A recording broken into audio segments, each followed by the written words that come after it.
Fala galera, o tema de hoje é importante demais, hein? Mas não só para sua prática clínica, também para sua prova de residência.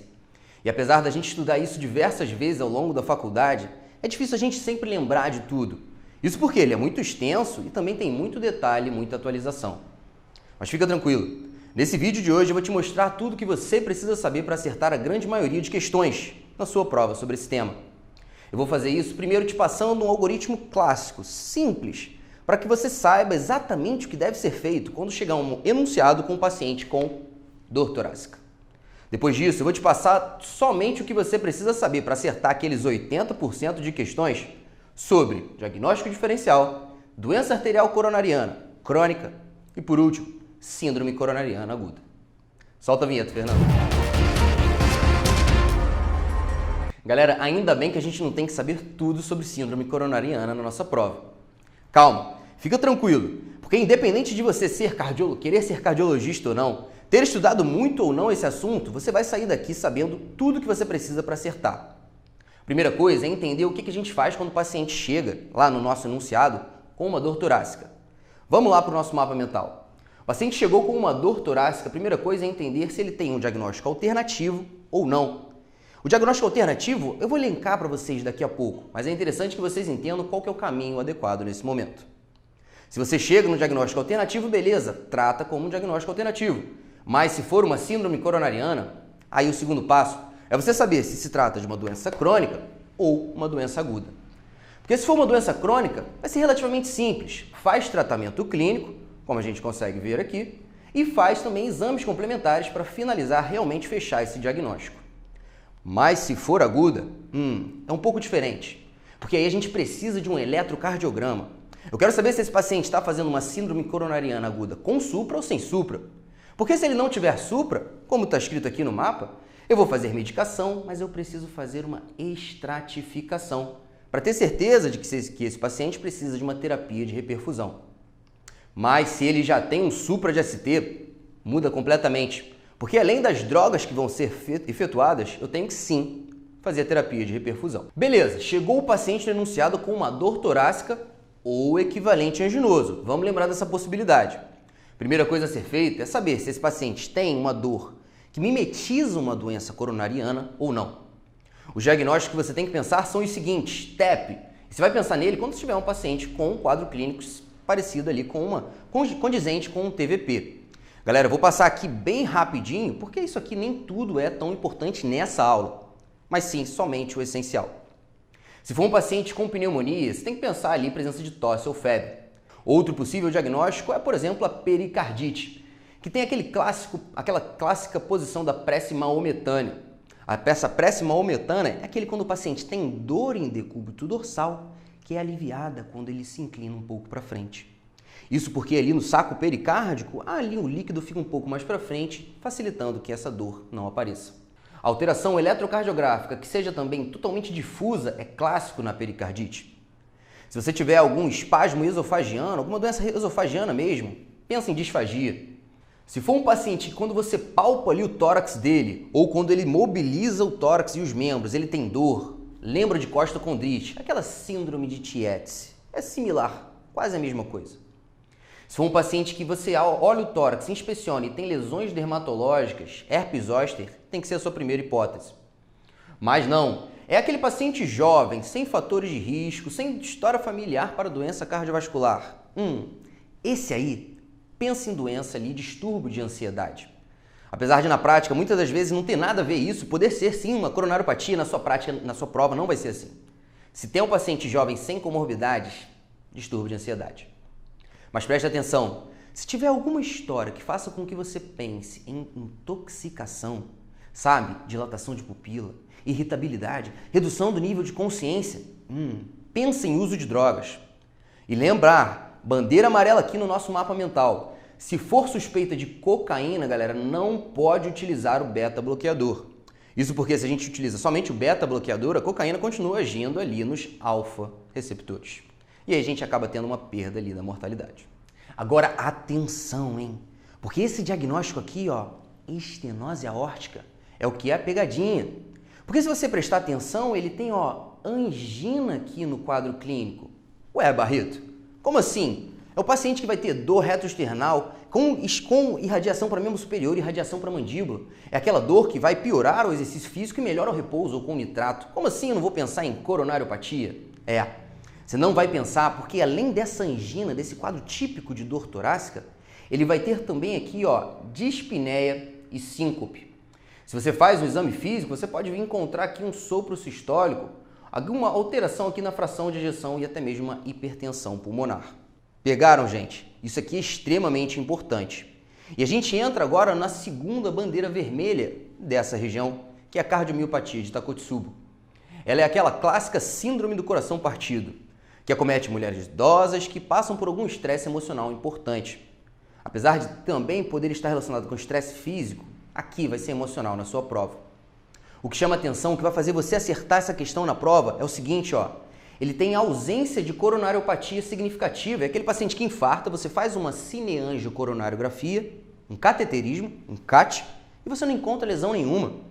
O que você encontra, na verdade, é um balonamento aqui da região apical do ventrículo esquerdo, fazendo com que essa formação aqui fique similar a um vaso que é utilizado lá no Oriente, chamado de Takotsubo.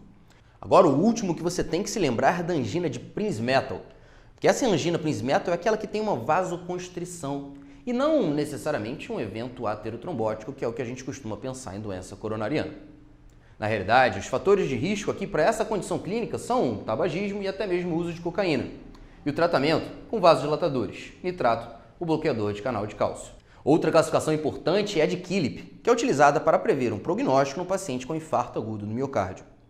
Se é aquele doente que tem troponina positiva, mas você ausculta e olha só, não tem B3, não tem estertor, Killip 1, mortalidade relativamente baixa. Se é um paciente que tem B3 ou um estertor, principalmente ali em base, a mortalidade começa a ficar aumentada, é um Killip 2.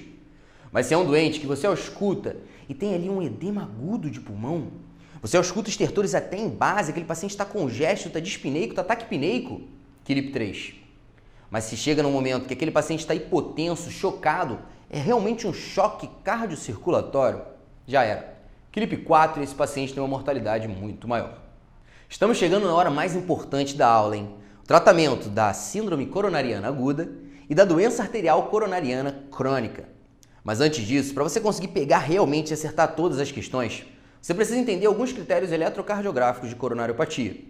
Mas pode ficar tranquilo, que eu vou te passar só o que você precisa saber de uma maneira bem simples. Vem comigo aqui, infradesnivelamento de ST e supradesnivelamento de ST. Ele deve ser avaliado a partir do ponto J, que é o ponto onde acaba o complexo QRS. Mas atenção, não é para você avaliar esse ponto J se ele está acima ou abaixo da linha de base que está depois da onda T, ou da linha de base que está antes do complexo QRS, porque isso não são linhas de base oficiais. Na verdade, a linha de base que é adequada para avaliação do ponto J é aquela que está antes da onda P, fazendo conexão com o último QRS. Atenção? Ou seja, é o segmento ST sendo comparado com a linha de base que está antes de todo aquele ciclo cardíaco que foi avaliado. Pegando isso, você com certeza fecha tudo que você sabe sobre o diagnóstico de infradesnivelamento de ST. E não precisa ficar contando quadradinhos, não, que na sua prova não vai cair dessa forma. Se você ver abaixo, lá, da linha de base correta, fica tranquilo. O supradesnivelamento de ST vale a pena um pequeno detalhe. Ele não pode ser em qualquer derivação. Ele tem que ser em derivações contíguas para ser levado em consideração. A onda T pode estar alterada também, Se você prestar atenção, uma onda T apiculada e simétrica é sinal de coronariopatia isquêmica. Se você tiver uma onda T que não é apiculada nem simétrica, mas está invertida, detalhe, desde que não seja nem V1 e AVR, também é sinal de isquemia importante e deve ser levado assim em consideração.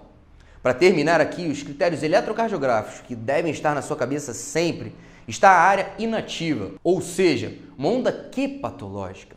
E claro, existem critérios direitinhos para você dizer, não, essa onda aqui é patológica ou fisiológica. Mas, meu amigo, na sua prova, sabe o que você vai ver? É uma onda Q gigante com uma onda R pequena. Isso aqui não é normal. Você consegue ver que não é o característico de você ver um QRS, sabe? Se você encontrar uma onda Q grande, onda Q patológica igual área inativa na sua prova. Para terminar essa parte de eletrocardiograma, que eu sei que está ficando pesado, a gente vai ver essa última tabelinha, que faz uma associação entre eletrocardiograma alterado, ou seja, derivação do eletrocardiograma alterado, a parede que está sendo acometida e, por último, a artéria coronariana que está sendo também lesada. É claro, essa tabela é uma tabela grande que você não vai decorar do dia para a noite. E eu, sinceramente, não aconselho você que decore tudo, porque esse aqui não é o jeito JJ Mentoria de ver. Fernando, bota para mim o jeito JJ aqui, ó. Derivação D2, D3 e AVF, cara, pensa ali em infarto inferior, acometimento de coronária direita ou circunflexa. Isso é o que você vai ver em 90% de todas as questões que te cobram esses tipos de associações. Pode ficar tranquilo. Vamos entrar agora na doença arterial coronariana crônica, diagnóstico e tratamento. O diagnóstico vai ser aquele paciente no enunciado que tem aquela dor torácica clássica, pode até ter um equivalente anginoso, mas é aquela dor, aquela coisa típica na grande maioria das vezes. Piorado os esforços físicos, melhorado o repouso. Vale a pena a gente entender essa classificação aqui, ó, que diz que é uma angina grau 1, classe 1, se ela é uma angina que é só deflagrada aos grandes esforços. Ela é grau 2 se tem esforços moderados causando essa dor, 3 se são esforços pequenos e 4 se são esforços mínimos. Isso tem uma grande relevância para lá na frente, quando a gente decidir qual tipo de paciente a gente vai fazer uma coronariografia, qual tipo de paciente a gente vai fazer uma intervenção percutânea. É claro, o eletrocardiograma é sim importante, tem lá os sinais de coronariopatia, mas cara, doença estável, crônica, dificilmente você vai pedir esse tipo de exame. Na boa parte das vezes, na verdade, você vai ser solicitado que assinale na alternativa que você tem que pedir um teste de esteira. É isso mesmo, é um teste funcional e anatômico, porque existe até os anatômicos sim, aqueles eco, cintilografia, angiotomografia, beleza, tem muita coisa mesmo, mas na sua prova, teste anatômico e funcional, principalmente teste da esteira. E atenção, isso aqui é questão de prova, ó. Infradesnivelamento de ST são os sinais eletrocardiográficos mais importantes para você procurar, que vão fechar o diagnóstico de uma coronariopatia. Mas, se for um paciente que tem contraindicações para a realização da esteira, como por exemplo aqui, ó, a presença de um BRE, alterações na repolarização ou até mesmo a presença de um marca-passo definitivo, você não pode pedir um teste de esteira, simplesmente porque não tem como avaliar ele. Nesses casos, além daqueles que o paciente tem uma restrição da mobilização, você realmente não tem como fazer, pede outro exame, cintilomiografia com estresse farmacológico, até mesmo um ecocardiograma com estresse farmacológico. Mas o bom mesmo seria que todo mundo fizesse era um cateterismo. Bota aqui um catéter na artéria radial, na artéria femoral, infunde um monte de contraste e descobre exatamente onde está essa lesão, qual que é o tamanho dela, se dependendo do tipo de lesão, inclusive faz a intervenção ali na hora mesmo. Só que tem um problema. Tem um monte de efeito colateral, pode inclusive fazer insuficiência renal pela quantidade de contraste infundido. É por isso que a gente vai fazer só o cateterismo na DAC crônica, ó, atenção, hein? Nesses casos aqui, são os pacientes com angina de alto grau, aqueles pacientes com angina realmente de alto nível, classificação 3 e 4. Aqueles pacientes também com angina, mas insuficiência cardíaca, ou aqueles que não têm nenhum desses critérios de gravidade, mas quando você faz um teste não invasivo, dá alto risco. Ou quando é um paciente que faz teste não invasivo, mas dá inconclusivo. Você não consegue realmente dizer se esse paciente tem ou não doença coronariana significativa. Um último deles que eu quero que vocês decorem é o seguinte: paciente que fez algum tipo de PCR e você suspeita de angina. Esse também vale a pena. Agora, o tratamento da DAC crônica, essa é a parte fácil. Olha só, vê se você não conhece todas essas drogas aqui, ó. AS é o cargo-chefe, é o que a gente vai fazer para todo mundo, galera. Estatina também sempre, lembrando, é claro, daquelas de mais alta potência, rosuvastatina, atorvastatina. E atenção, só para enfocar, estou passando rápido porque não é necessário discernir tudo. Na sua prova, gente, isso cai muito direto. O que você precisa saber é quais são as estatinas, rosuvastatina e atorvastatina, tem que saber que tem que fazer AS e você tem que saber o nome dos beta-bloqueadores só para você acertar o que é um beta-bloqueador. Sinceramente, é só isso. Então vamos continuar. Beta-bloqueador extremamente importante para controle ali dos sintomas, inclusive da progressão dessa angina, dessa coronariopatia. O paciente deve ter indicado ali um IECA ou um BRA, inibidor da enzima conversora de angiotensina ou um bloqueador do receptor de angiotensina. Vale a pena também nós fazermos aqui, ó, nitratos. Existe uma certa diferenciação entre o que a gente faz na fase aguda, na angina, ou na crônica, isordil ou monocordil. Mas na prática, a gente pode utilizar inclusive os dois lá na fase aguda. O fato é que você deve sim prescrever para esse paciente cronicamente o monocordil. E aí, em casos agudos, quando ele tem aquele paciente ali que faz dores de vez em quando, prescreve o isordil. Entenderam a diferença? Continuando aqui, nós temos aqui aquelas drogas que devem ser feitas às vezes. As drogas que eu mencionei mais aqui para cima, todas elas, sempre, via de regra. É claro que na prática vai ter situações que você prescreve uma, não prescreve outra, mas na sua prova não tem isso. As drogas aqui que devem ser prescritas às vezes são clopidogrel, que não vale na terapia dupla aqui na DAC crônica, diferente da SCA, na síndrome coronariana aguda, mas que pode ser utilizada sim quando o paciente tiver alergia à aspirina. A ivabradina, falar a verdade, quase não cai em prova, mas também porque foi liberada agora. Justamente por ser uma droga nova e está sendo mais utilizada frequentemente, pode ser que caia nessa sua prova. Então vale a pena a gente entender que ela deve ser utilizada quando o paciente tem disfunção ventricular e uma frequência cardíaca alta, elevada, acima de 70, ainda que esteja fazendo uso adequado, otimizado dos beta-bloqueadores. Galera, agora foco aqui, porque esse ponto aqui é o mais importante do tratamento das doenças arteriais coronarianas crônicas. A terapia intervencionista ela deve ser prescrita quando o paciente tem uma angina classe 3 ou 4, apesar do tratamento conservador. Você já encheu esse paciente de droga e ele não melhora. Nesses casos, a gente pode fazer dois tipos de terapia intervencionista. Pode fazer uma intervenção coronária percutânea ou uma cirurgia de revascularização miocárdica. A cirurgia aberta, quando a gente abre o tórax desse doente, ela é reservada para aqueles pacientes que têm lesões extensíssimas. Eu poderia aqui colocar uma lista gigante de todas as orientações, mas você não precisa disso. Na sua questão, você vai ver lá aquele paciente que tem uma doença em lesão proximal, em DA proximal, em CX, em coronária direita, aquele doença multivascular, 3 coronárias afetadas. Se for esse tipo de doente, com várias artérias afetadas mais proximalmente, pense em prescrever a cirurgia. Mas pelo contrário, se você prescrever lá a ICP, não tem problema. Faça o stent farmacológico na grande maioria das vezes. Mas fazendo o stent metálico, tem um pequeno detalhe. Justamente por ser um paciente que não precisa fazer um clopidogrel durante um ano, igual no stent farmacológico, fazendo somente 30 dias, a gente deixa esse tipo de stent para quando o paciente tem um maior risco, um alto risco de sangramento. Galera, vocês estão reparando a importância que esses CCQs têm para a vida de vocês?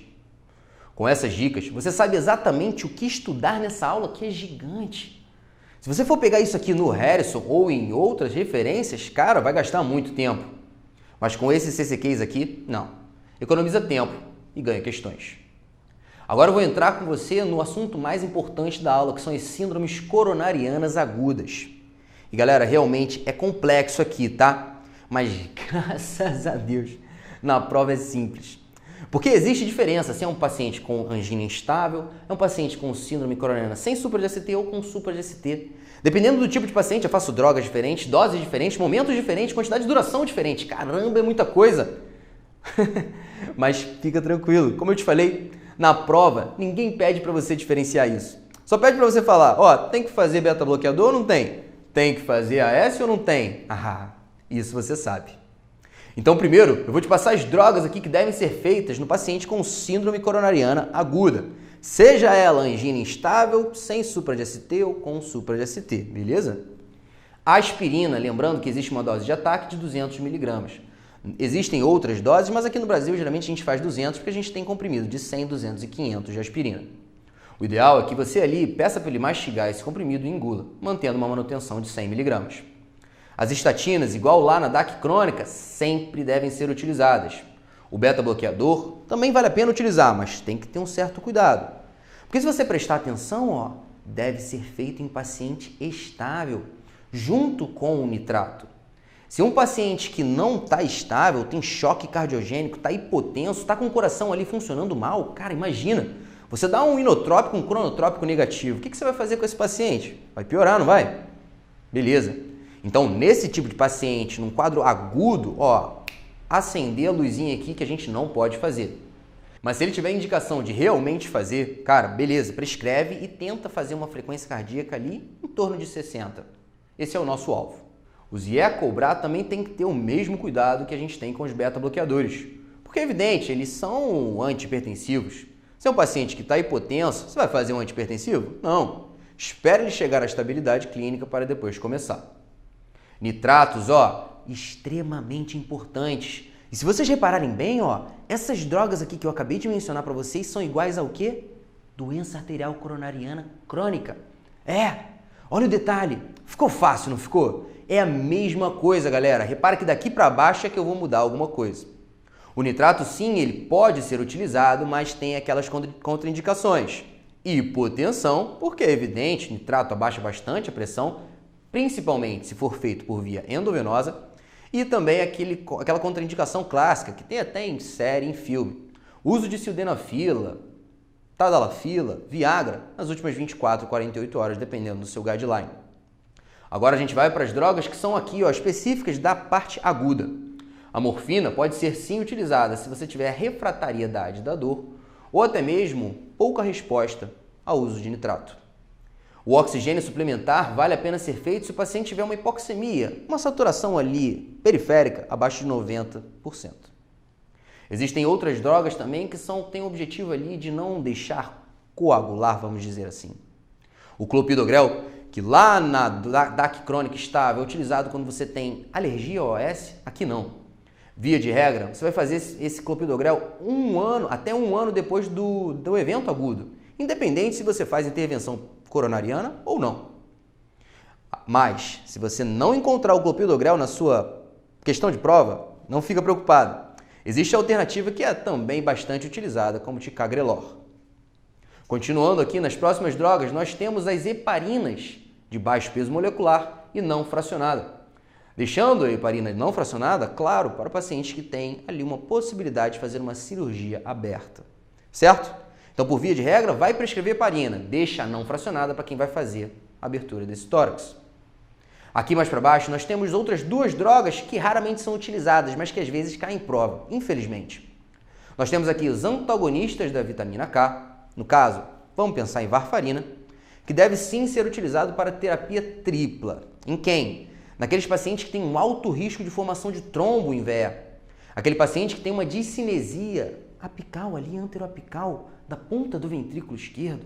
Imagina, tem uma discinesia ali, faz um trombo, esse paciente faz um AVE cardioembólico. Não dá para fazer isso.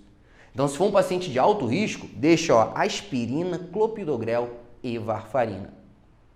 E os últimos aqui que devem ser utilizados são os antagonistas dos receptores glicoproteicos 2B, 3A.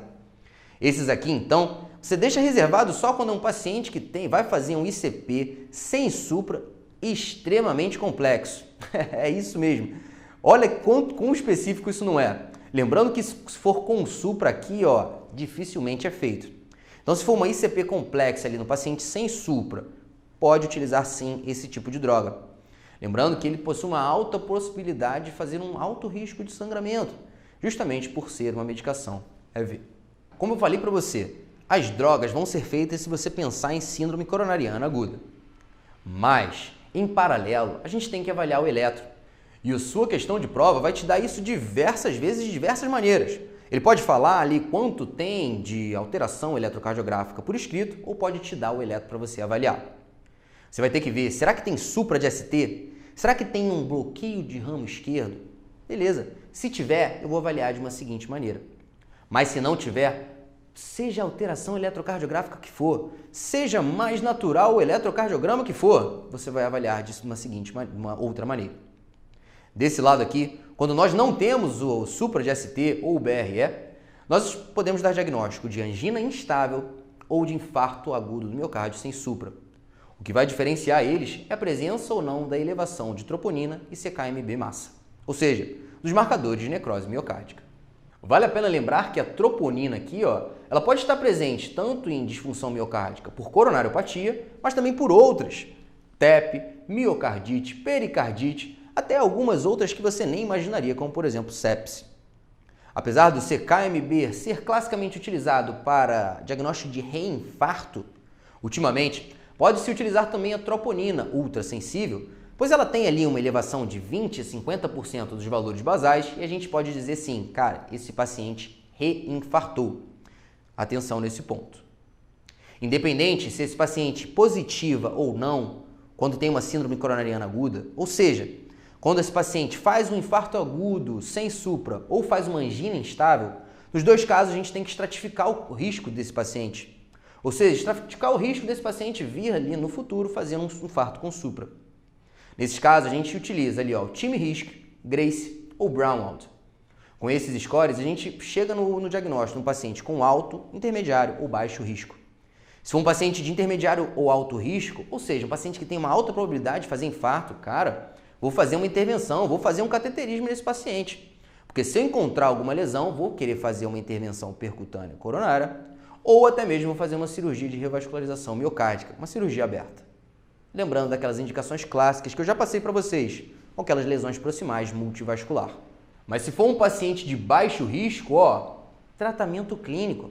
Você vai prescrever aquelas drogas que a gente já conversou e você pode sim fazer estratificação, mas não invasiva. Vai fazer lá um ecocardiograma com estresse ou até mesmo uma cintilo, também com estresse. Agora nós vamos para as síndromes coronarianas com supra. E repara bem que isso aqui é um pouco diferente, porque a gente tem critérios de supra e não é só um aumento do ponto J comparado com a linha de base. Não. Na verdade, nós temos que ter um aumento de 1 milímetro em derivações contíguas. Ou um BRE novo. Um bloqueio de ramo esquerdo que a gente não sabia que existia antes, mas que apareceu agora nesse eletrocardiograma.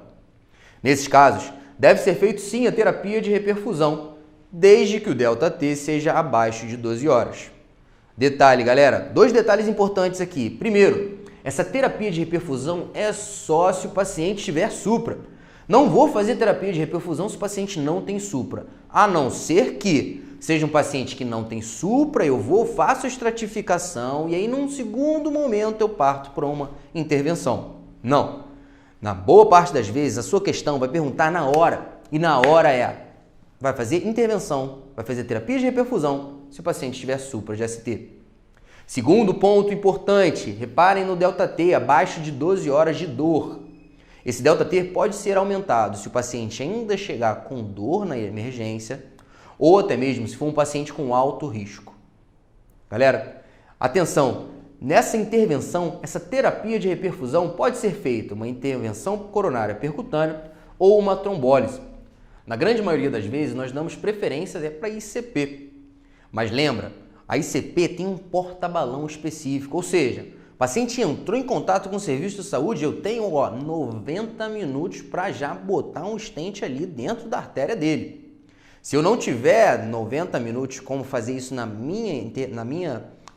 meu hospital, no local onde eu estou atendendo, eu posso até fazer até 120 minutos, desde que eu transfira ele para outro local. Ah, Barreto, mas não tenho disponível, não tem como mandar, não vou conseguir fazer nem em 90 minutos, nem em 120 se eu mandar para outro local. Aí beleza, você pode sim fazer a trombólise, mas aí nesse caso, o porta-agulha tem que ser de 30 minutos. Cara, você sabe ali no local onde você trabalha que você não consegue fazer em 90 minutos, começa a correr e faz logo a trombólise.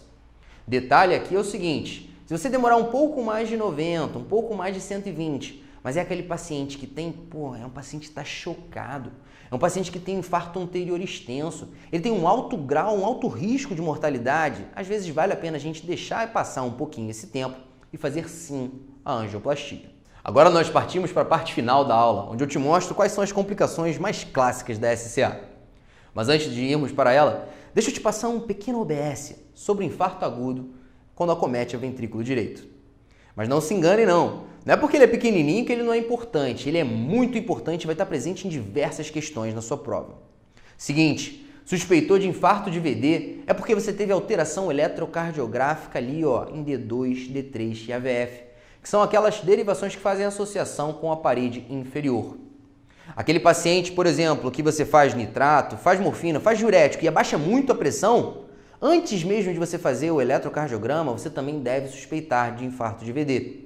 Isso porque essas drogas, você tem que tomar muito cuidado, porque quando é infarto do ventrículo direito, cara, toma bastante precaução, porque se você fizer elas, ainda mais com uma dose aumentada, em concomitância uma com a outra, esse paciente pode chocar e você nem repara. Agora as complicações propriamente ditas.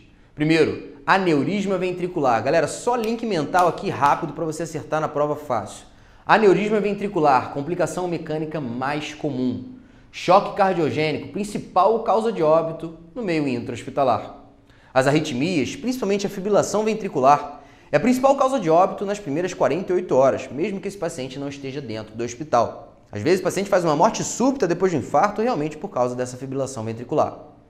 E o detalhe aqui, nós vamos diferenciar a rotura do músculo papilar, que causa uma insuficiência mitral aguda, da comunicação interventricular da seguinte forma, com a ausculta. Porque a clínica é similar. Vai ser aquele paciente que infartou 5 dias atrás, estava bem e aí do nada, bum, cai. Tem uma queda ali, faz uma dispneia, faz uma redução de pressão arterial. Não importa, a clínica não importa, não vai ser isso que vai diferenciar. O que vai diferenciar é o sopro. Porque o sopro na rotura do músculo papilar é aquele sopro sistólico no ictus cordis. É claro, uma insuficiência mitral que irradia para a região axilar ipsilateral. Se for uma comunicação intraventricular, você tem que pensar em um sopro para o outro lado, porque ele acomete ali o quarto espaço intercostal e se irradia para a região do tórax à direita. Galera, vamos relembrar aqui tudo que a gente já aprendeu. Primeiro, abordagem prática do paciente que chega no enunciado com uma dor torácica ou equivalente anginoso. Você sabe fazer isso muito bem agora. Aprendeu como é o diagnóstico diferencial entre as principais condições que mimetizam o quadro clínico de uma doença coronariana. Sabe a classificação de Killip e também reconhece os sinais de coronariopatia no eletrocardiograma. Eu te passei tudo o que você precisa saber sobre diagnóstico e tratamento, tanto da doença coronariana crônica e também da aguda. Quais são os momentos que você vai indicar uma terapia de perfusão ou não. E para finalizar, os cuidados com o infarto de ventrículo direito e, é claro, como fechar ali o diagnóstico da complicação da síndrome coronariana aguda mais frequente. Nesse momento eu não tenho dúvida alguma de que você é mais do que capaz de acertar boa parte das questões sobre esse tema na sua prova de residência. Preste atenção nos nossos flashcards e nas questões comentadas, que eu garanto a vocês que vocês vão só relembrar dos CCQs dessa aula. Até a próxima!